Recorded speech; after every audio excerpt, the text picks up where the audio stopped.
All right, good afternoon, ladies and gentlemen. Sorry about that delay, just something that happened with the preparation. We've been doing so much other stuff that hasn't had a delay that one of the things that we forgot to check. Never mind. Well, we're going to get straight into this match with Skimmy and GL Phoenix covering Milkshake versus Crimson Esports. So, Skimmy, take it away. No worries. Welcome on, Jill. Let's jump into this one. Bit of a closer series this time around with Milkshake up against Crimson. Two brand new teams and brand new organizations welcomed into the ANZ fold. So really looking forward to seeing how these two teams actually can compete against each other. Yeah, it's looking like it's going to be a bit of an interesting one. As you mentioned, they are some of the newer teams, but they do have some names that a lot of the players would be quite familiar with, as they've been around the scene for quite some time now. Absolutely, a lot of familiar faces, as you would have seen, with the roster swaps that do tend to happen around in ANZ. Most notably, in preparation for each different season, what roster is the strongest going in? Which team has the best chances of claiming one of those HGC final spots? And we're going to jump into the draft now. The notes I do have here are the Crimson banned away Warhead Junction, and Milkshake responded with a Tomb of the Spider Queen ban, which then meant that Milkshake wanted to go for first pick. So that's Milkshake on the right-hand side. Let's look and see how they prioritize picks when it comes to Brax's holdout. Yeah, it's going to be the Tesla first ban. A bit of an interesting one because, as we saw in the previous series, it was more towards the other supports. The Stukov was, I believe, one of the first bans, and it was I think it was like Malthael who was banned in the previous Braxis match we had. So interesting that we do see the Tesla. It does facilitate a lot of compositions that do work quite well on this map, as like we do see the 4-1 split happening very often, and the Tesla really does work well into that. So just not wanting to deal with that. Yeah, really just trying to discourage that Vala Trinity. But as I mentioned before, Zaya still does spring to mind, and she does a lot of damage on this map as a result of having this sort of sustained kit. Gordon this time getting a respect ban that he should deserve, and there's no chance really for that empowered ability to clear these lanes out. Now, the real talking point, I suppose, Hunter, is where do we go? Is Oriel going to be the first pick? Is it still valued that highly? Well, as you mentioned in the previous draft, Oriel is one of the highest priority healers in the game right now. I mean, the Uther has kind of taken a little bit of a hit over the most recent patches, and with the way a lot of the 4-1 split ends up going on Braxis, the Oriel does get a lot of value in those situations. But it is going to be the Stukov. We saw its strength in the previous series, and it is going to allow the Genji Uther combination to come out for Crimson Esports, and that's a very strong pickup for them. Absolutely, yeah. We're wondering when Genji would come back into the fold of things. Definitely in terms of solo queue and quick match, you would have fallen down a little bit with the changes made, but still in competitive scene, the ability to actually do the damage and pop off, really, it prioritizes and really empowers good play. So Genji definitely still going to get the respect and love that he deserves with the Uther. You'd have to imagine that'd be the Divine Shield to complement the Dragon Blade.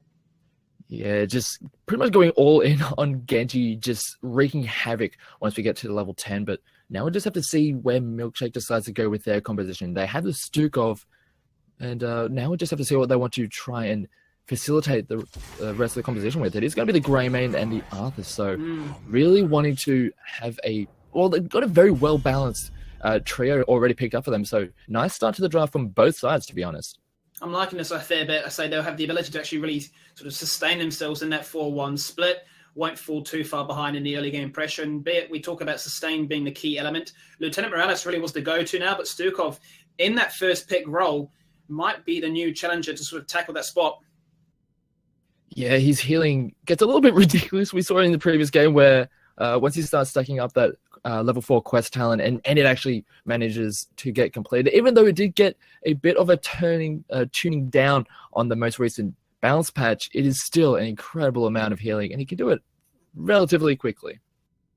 So I like this out of hovering the Lee Main because, I say, we saw what it can do last game. It can do the ability of those resets combined with the Greymane. You can just imagine it's a lot of damage from afar, from poking potential, and in execution on top of all things considered. They do go for the Terror, however. So this is the difference in these caliber of teams. They are going to opt for a more double tank-centric priority as opposed to this flat-out damage and all-out aggression. Yeah, and also the Tyrael does facilitate pretty much both of these compositions quite well. We see Tyrael really rise in priority when you have those very diving, aggressive DPS heroes, and it just facilitates that kind of playstyle very well. So not wanting to deal with that, not wanting to have that Greymane having a lot of freedom in these fights. So taking that away is a pretty good ban away by Crimson Esports. Now we just have to wait to see what Milkshake decide to get rid of. I'm thinking you're looking at what really counters the Stukov, right? And right now I'm thinking he's really susceptible to dive, and heroes that are quite mobile. So what springs to mind to me is you'd be looking at trying to take away that Diablo. Somebody that can dive in with the Genji. If not that, then Anubrak, and you still value the Anubrak quite highly. So I suppose Anubrak with the Cocoon not going to get as much value against the Stukov, who just chucks out his healing pathogen, and the damage, the healing is done from that. But they do opt for the Malthael instead, so still respecting, despite all the balance changes, that he can just sit amongst that team and just sustain for days. Yeah, and it also eliminates one of the really powerful solo lane heroes on the side of Crimson, just not wanting to allow them to pick that up and just dominate that 1v1. And so we'll have to see how that matchup ends up going with these compositions. And now we're on to the next picks for Crimson Esports. Even though they do have an incredibly strong duo in that Genji and Uther, they'll need to try and piece together something to try and at least push back against this very strong, stable core on the side of Milkshake. Yeah, I'm thinking they're going to go for more dive. They need some way of actually collapsing on towards that Stukov. They do go for the Kelfast, so opting for that as opposed to the Li Ming gives them a lot of damage to follow up. With another CC stun from a tank, what tank direction do they go for? I'm opting for the Diablo. They do decide to, however, go for the reworked Mirrodin. Slightly tankier, but still at a core level, a great kit. Yeah, he's even before he got that little bit of a health increase, he did pop in here and there. He does, as you mentioned, have a very strong and stable kit and can be very useful in very good hands. So very nice pickup there for Crimson Esports, and could also just be a very comfortable pick for whoever will be using that hero. And it's a very good, they have a very strong stun combination with the Kalthas, with the Muradin, and also the Uther. So they can chain a lot of CC. And with the amount of damage that they have so far with the Genji and the Kalthas, they can really bring the hurt. Yeah, absolutely. There's key stuns, the ability to overlap that and just punch on through and find those targets when you need to find them. But I say Diablo and Anubrak really would have sprung to mind, but Muradin, despite it, must have been a comfort pick for them. Final two picks for the Milkshake boys. How do they run this comp out? You'd be expecting a solo laner, potentially the Dahaka, even the Illidan would spring to mind. Ooh, there is that Dahaka that you mentioned, but it's also going to be the Chromie, so wanting to just drop bombs from afar, and it's actually going to be responded with the Sonya. So it is going to be the Sonya up against the Dahaka in that solo lane, which, well, it's going to be a real interesting one and could very much dictate how a lot of these rotation plays ends up playing out. Yeah, generally speaking, that's a lane that should be won by the Dahaka, but depending on how Sonya plays it, if she can avoid that drag, she can dish out a lot of damage, as well as with the War Paint, can sustain herself through, but it depends if she goes for the War Paint or the block charges to try and negate the early game pressure. But Chromie is the big talking point. We talk about how much Hacky loves it on Darksider, but this time it's going to be Magic Gnome rocking that, and this is going to do a fair degree of work to try and sort of dismantle this dive composition led by Genji. Yeah, it's going to be really hard for the side of Crimson Esports to actually deal with it. They need to get back into that back line to really start to at least threaten that small gnome and force them into trying to play defensive and not just giving her the freedom to just rain damage down for days. So the onus is going to be onto Crimson and trying to force the issue.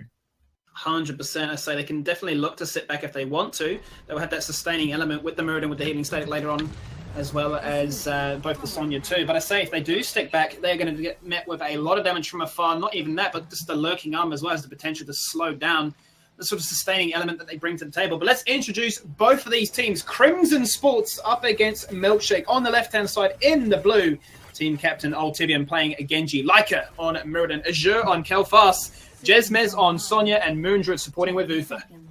And on the red side, we have Milkshake. We have the Ratza on the Stukov, Magic Gnome on the Gnome. That is Chromie. We have Azog the Cat on Arthas, Deceptive Smurf on Greymane, and Crazy Dave is on the Dahaka. Crazy Dave, absolutely love that name. Let's see what he can do. See how crazy he can play in this top lane up against an interesting matchup. And talking of it, it was block picked at level 1, so the War Paint is the big illusion here. A lot of emphasis on how that whirlwind finds value. Yeah, it is going to be a bit of just a sustained battle, and more often than not, you will have the Dahaka coming out in ahead in that regard, but Jesmez on the Sonya should have the damage to at least force the Dahaki to try and at least be a little bit more defensive. But they're just smacking away at level 1, just not really caring about each other. Not really too phased about it so far, and Sonya will have that front-loaded damage at the very start with a seismic slam to really punish Crazy Dave and try and establish a lead to start things off with. But in the bottom lane, that's where really all the eyes are on for Crimson Sports. How do they deal with this comp that can both deal damage from afar and at close range when you dive on in? But really looking at these talents, what I want to talk about is growing infestation, GL Phoenix. Say, we saw the weighted pustule, we saw the fitted touch. This time, though, it's all about the expanded circle, the ability to deny both on your team, but also from afar. Yeah, and also on the recent patch, it did get nerfed a little bit, so that by taking that talent, it does increase the cooldown of the ability. So it does now have a bit of a trade-off, but it is still an incredibly strong talent to be picking up on the Stukov. And just that control of space is really going to be very impactful as we get later and later into this game. They will have the slowing stance more than likely on the Chromie. They have that incredible silence field from the Stukov. It's going to be incredibly hard for Crimson Esports to actually get any good positions in these fights. I just thought about the interaction, slowing sands coupled with the lurking arm. That is disgusting. You're completely silenced and slowed. There's no chance you to even disengage. Yeah, it's just disgusting. And now we have a nice little engage down onto the Chromie. Oh, they're looking for it. Magic Nobody's going to get picked off by the final clip of that expanded, empowered Flame Strike. First blood for Crimson Esports. And that starts off their objective, starts off their campaign with a bang. That's a really good start for them, and they are going to have at least one of the beacons. The Dahaki is going to be able to control the top side, but it looks like they might want to get a rotation up there, but they are just going to be picking up some mercenary camps. So it looks like, even though they did get the kill and a very minor experience advantage, it's not really going to be amounting to too much just yet. Yeah, I'm not really too sure about this Merc camp. I mean, Mercs, they do have a bit of value, but that one not really going to find too much value. The Firebats really there just to add extra minions to a able-bodied wave. Like are going to jump in very aggressively, followed up by Ultivian. There goes the very left, and there goes their damage once again. Greymane sent back home packing, and the living bomb spreading around, ping-ponging around, but it should not be too hard for the Ratzer as Stukov to really nullify all that damage. Yeah, he will be able to top them back up, but still, it's a very nice start. They do actually have both beacons for now. And this is going to force members of Milkshake to try and just deny any more progress on those bars, but a nice little dive coming down onto the members of Milkshake. And Love a little bit out of position for the Milkshake members.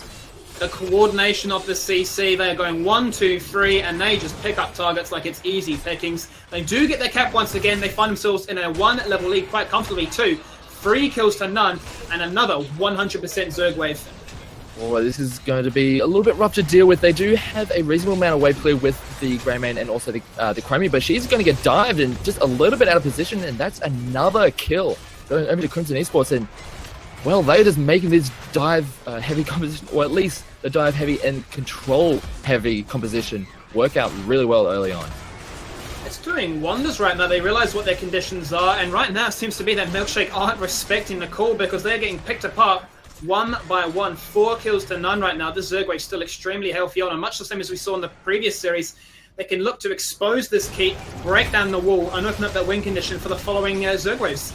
Yeah, they are going to be able to at least force away some of the members of Crimson, but the Genji's going in. He does have the protection, but he's taking a lot of damage and is forced away.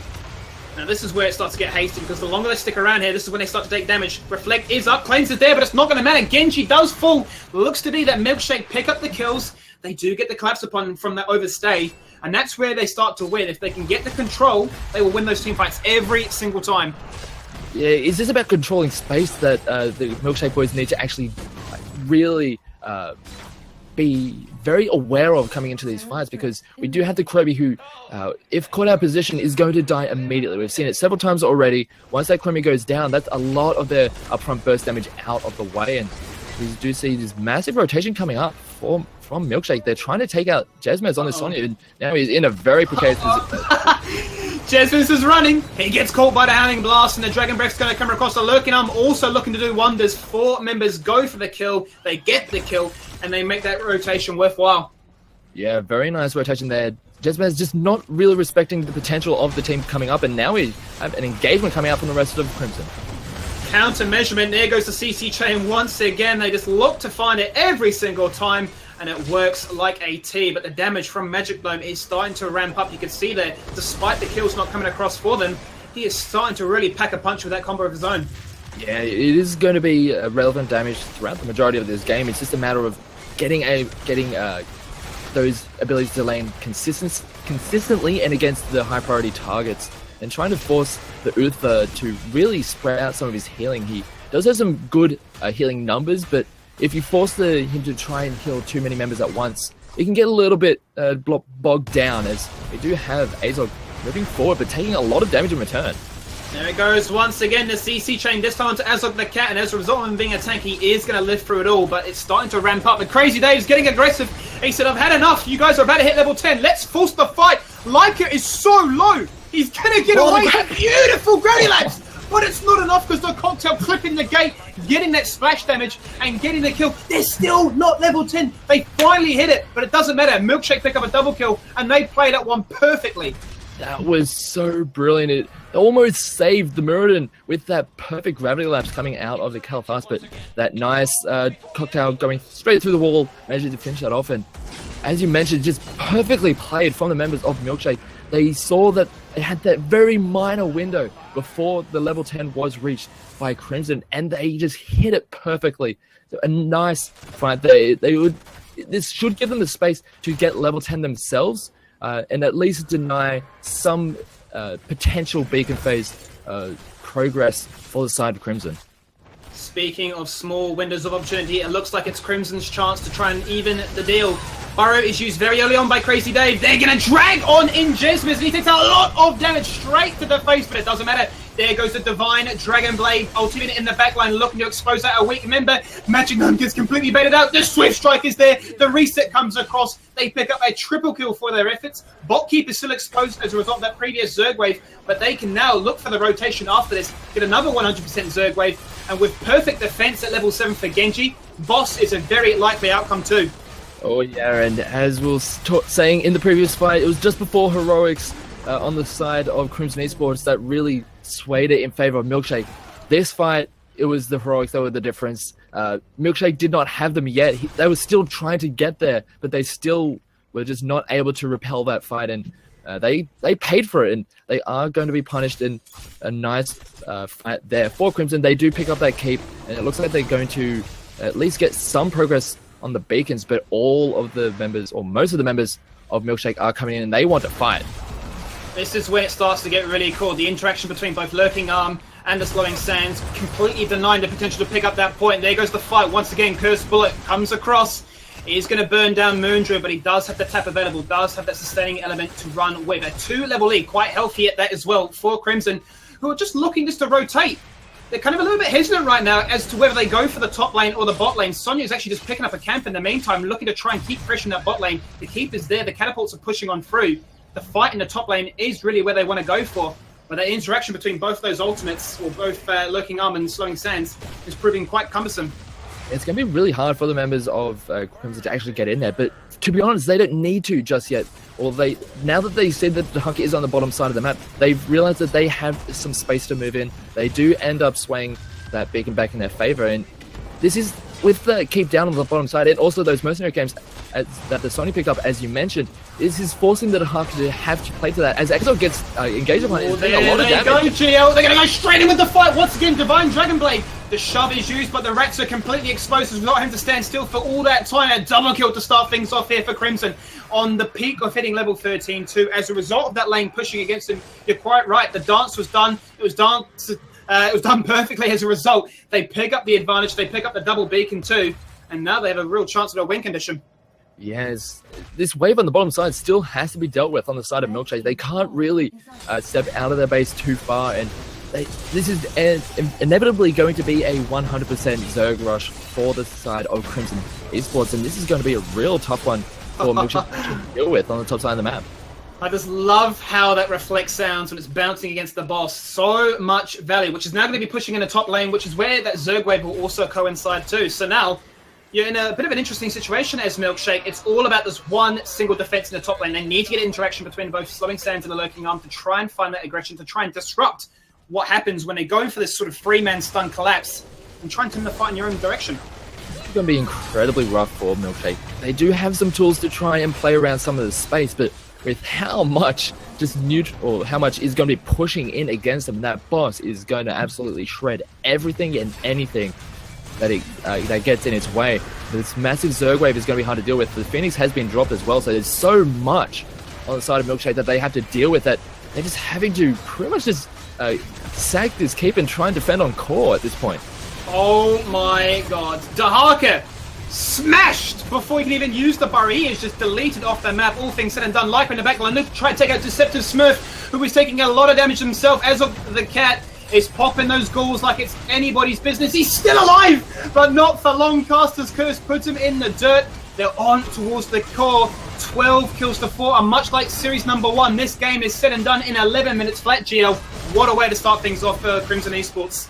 Yeah, it was an incredibly dominant game coming out from Crimson. They realized how they need to play that map, and they played it really well. We saw early on, they got those aggressive picks, and that pretty much dictated how the rest of the game would go. We saw Milkshake try and get some fights going their way. They had the tools to control space, but they just weren't able to make the most of it. And a lot of the time, Crimson just dove straight past those. Beautiful stuff. What a way to start this thing off. And you can see this, the CC. We said they have a dive comp. They need a reliable answer to do sort of dealing with the Stukov, because if they have a sort of sustain, they try and match them 5v5, they're going to get punished every single time. But Lycra, he had the aggression. He had fire in his eyes. He said, I've got one target and you guys need to be ready to follow him up. And the synergy was there. At the end of the day, that's what it comes down to. If you can get that sort of CC chain rolling, you can get the kills, you can get the momentum as well as that blood pumping throughout your entire team. Morale is high. And that's a good way to start things off with. But we are going to be jumping to game number 2 very shortly. Have you been let know what the second map is? I don't believe we have been let known just yet, but we will know once we get into the lobby. All righty. We might then just jump once again to a quick 2-minute break. Wait for this lobby to be set up. Apologies for the delays and the technicality issues, but we will be jumping into game number 2 very shortly on. Looks like Inferno Shrines is the next map, so stick with us.